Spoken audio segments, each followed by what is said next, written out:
Yeah, go for it. How many should I do? No, you should do as many as you feel comfortable doing.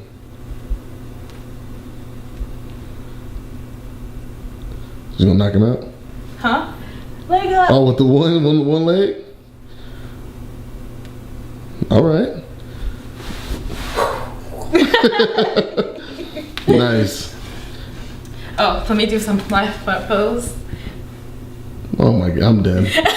I'm done, man. I want you to introduce yourself to the people. Who you are, you can talk to the camera. Okay. Who you are and what you do. Okay, should I lean forward, back?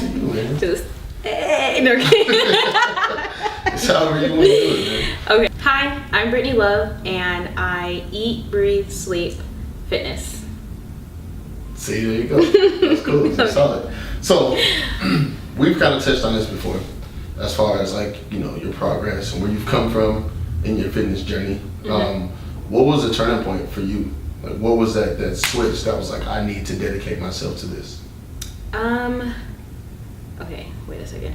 You mean like from being like fat and then being skinny?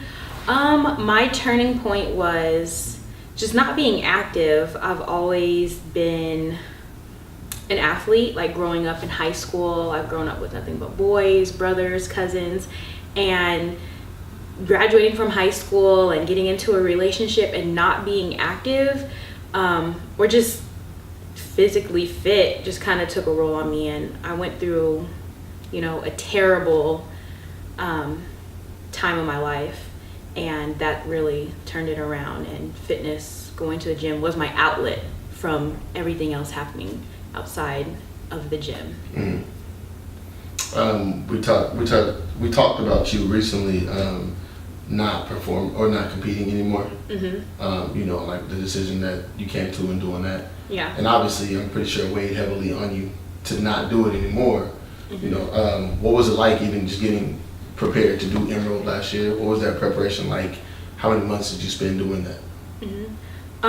Last year it was a lot of work. I started my prep in January, and you know, just dieting, weighing my food out, waking up every morning for fasted cardio, you know, going back in the evening to lift, you know, and if I needed to do extra cardio to get on stage, because you know, that extra pound that I could burn that day was gonna make or break me to get on stage.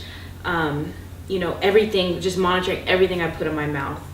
No, I can't have this piece of gum. No, I can't have that. You know, going out to eat, not being able to be invited to, you know, my friends' dinners because they knew I couldn't eat.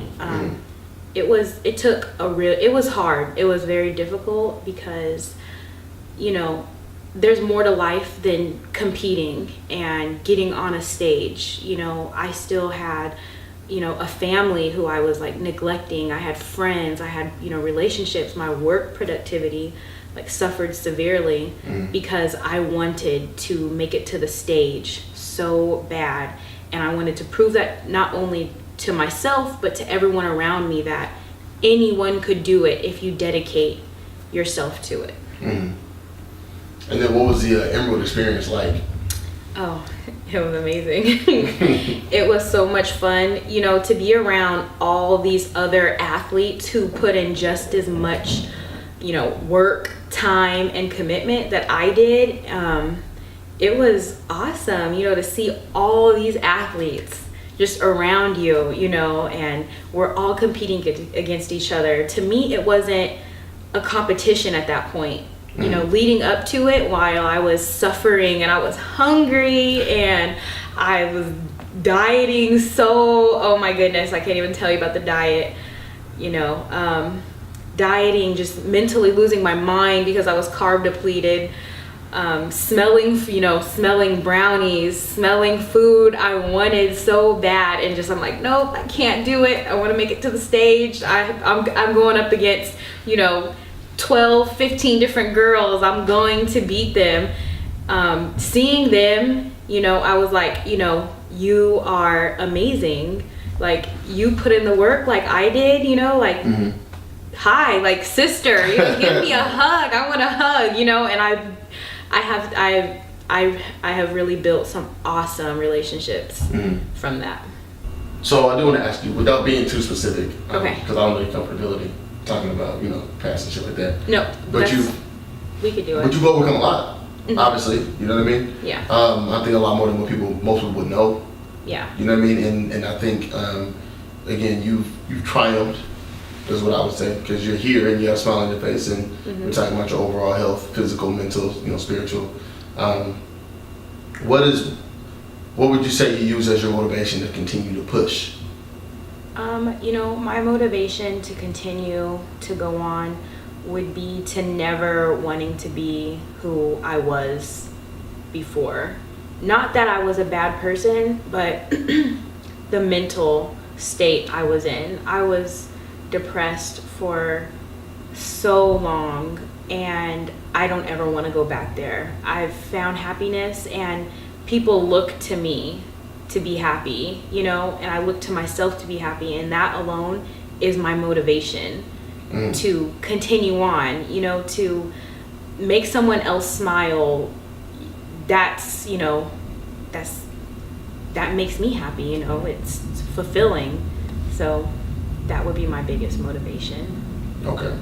We had a conversation recently where you were talking about doing like a women's program, like getting a lot of women together to empower young women and be able to speak to them and talk to them. If you had the funding, if you had like unlimited resources or whatnot, what would that program look like, and what would you do? If I could start a women's group, I definitely would want to empower young women, because so many young women don't have really good role models. My mom is an attorney, so I could always talk to my mom. I could always ask my mom questions. She's everything to me. I need help with something. Mom, how can I do this? When I was in high school writing English papers, Mom, can you correct this? A lot of young women don't have that. They don't have someone they can, go and talk to and tell everything to, and just be supportive. So that's something I would want to do, but I would do it in a healthy way, with just me wanting to change the world. That's my dream, is to, help women. Like, here's a women's center, we're going to work out. It's all about community. We all hold each other accountable. It's not just one person. It would be a group. We all hold each other accountable. How are you doing? What's going on? Everyone knows if something's wrong, so anyone could, put their finger on it. That's what I would do. And also teach women that you don't have to be in these terrible, controlling relationships. Love yourself. I feel like a lot of women do not love themselves. They don't take care of themselves. They get huge, and they get in these relationships, they get huge, and that's it. And then what? And then they're just obsessed. They don't have their own life. They become so involved in a relationship. It's hard for a lot of young women to grow as their own, or see their own potential. And I feel like everyone has potential.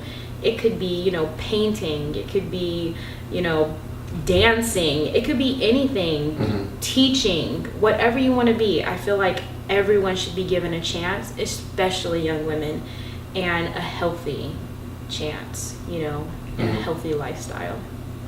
Well, I appreciate your time. Thank you very much. Yep, I appreciate you as well. You still nervous? Yeah. Still nervous though. It's the light. It's a bright ass light. I know, but the shadow is kind of cool. Like, yeah, I'm saying it's dope shit, man. It's simple, but it's dope. Yeah. Everybody's like, what do we do? No, the shadow.